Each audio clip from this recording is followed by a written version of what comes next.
तो यहाँ का ही नौजवान, पाकिस्तान का ही नौजवान, आगाज कहाँ से हुआ? बाबे अगर करामतें दिखा सकते हैं, औलिया की करामात हैं, अगर नजर नहीं आती तो मतलब है औलिया ही नहीं है। फिर दूसरा सवाल किया गया, अगर औलिया नहीं है इस बुनियाद पर, इस मुकदमे की बुनियाद पर, तो फिर ठीक है, अगर अल्लाह है तो अल्लाह की कुदरत नजर क्यों नहीं आती? जब मुसलमान पुकारते हैं तो फिर कश्मीर आज़ाद क्यों नहीं होता, फ़लस्तीन आज़ाद क्यों नहीं होता? जब अल्लाह की मदद नहीं आ रही तो फिर अल्लाह के वजूद का भी इनकार करो। और लोगों ने इनकार किया। ये वो तबका है जो किसी हद तक उलमा से राब्ते में था, और इनके लिए बदअकीदगी के दरवाजे इन लोगों ने खोले। पहले तो गुमराह हुए और उनकी इबारतों में, उनके कलिमों में कुफ्र का इम्कान पाया जाता था। यानी गुमराह तो थे, जहन्नुमी तो बने, लेकिन हर एक काफिर नहीं था। फिर कुछ ऐसे थे जिन्होंने हुजूर अकरम सल्लल्लाहु अलैहि वसल्लम की सराहतन तौहीन की, ईमान की नेमत से महरूम हो गए। लेकिन अब यह है कि अल्लाह का वजूद का इनकार, अब आका सल्लल्लाहु अलैहि वसल्लम की जात का इनकार, आका सल्लल्लाहु अलैहि वसल्लम पर अंगुश्त तनकीद उठाना, आका सल्लल्लाहु अलैहि वसल्लम की सीरत के वाक़यात को उठा के नबी करीम सल्लल्लाहु अलैहि वसल्लम को जादूगर कहना, झूठा कहना, ये फितने हमारे इस माशरे में फैल रहे हैं। इनका मुकाबला ये मुझ पर फर्ज नहीं है। मैं बरतानिया में कर रहा हूँ, अमेरिका में कर रहा हूँ, यूरोप में हम कर रहे हैं, पाकिस्तान में तो साल में मैं 1 मरतबा आता हूँ या 2 मरतबा आता हूँ।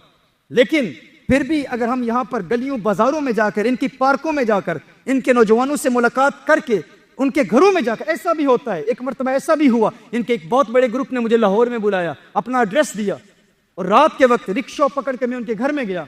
दरवाजे पर दस्तक दी, पता चला ये उनका घर ही नहीं है। बाद में सोशल मीडिया पर उन्होंने ये पैगाम फैलाया कि देखो हमने इसको बेवकूफ़ बनाया।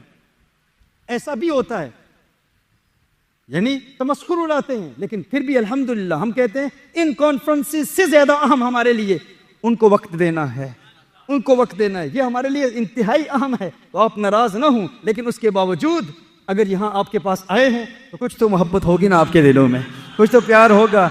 आपका प्यार देखकर अल्हम्दुलिल्लाह आपकी बारगाह में हाजिर आए हैं। कहाँ की बात कहाँ चली गई? मैं कह रहा था अभी मैं आ रहा हूँ ना, तो फ़ोन आ रहे हैं बरतानिया से कि देख के पता नहीं कहाँ जा रहे हो। आपने कहा था सिर्फ यूनिवर्सिटीज़ कॉलेजेस में मुलाकातें होंगी, तो लोग खौफ पैदा करने की कोशिश करते हैं। तो मैं ये कह रहा था कोई अकेला जा रहा हो तो उसे डर लगता है, डर लगता है। लेकिन अचानक किसी दोस्त की आवाज़ आ जाए तो डर ख़त्म हो जाता है, इंसान दलेर हो जाता है। लेकिन अगर इंसान दुनिया में अकेला हो और उसे यकीन हो कि अल्लाह इरशाद फरमाता है वइज़ा सअलका इबादी अन्नी फ़इन्नी क़रीब, अगर उसे कुरान करीम की आयात उसके कान में गूंज रही हूँ, हर वक्त कुरान की किरात कर रहा हो, वो जानता हो कि मेरा अल्लाह मेरे करीब है, फिर वो दुनिया से नहीं डरता, फिर वो किसी से नहीं डरता। और अल्लाह का कुर्ब क्या है? वइज़ा सअलका, हाँ लोग कहते हैं ना कि अल्लाह से मांगो, क्योंकि अल्लाह फरमाता है उजीबु दाअवतद दाई इज़ा दआन, कि जो बंदा मुझे पुकारता है, मुझसे मांगता है, तो मैं उसकी दुआ कबूल करता हूँ, मैं मदद करता हूँ। अल्लाह जल्ला वाला जवाब देता है।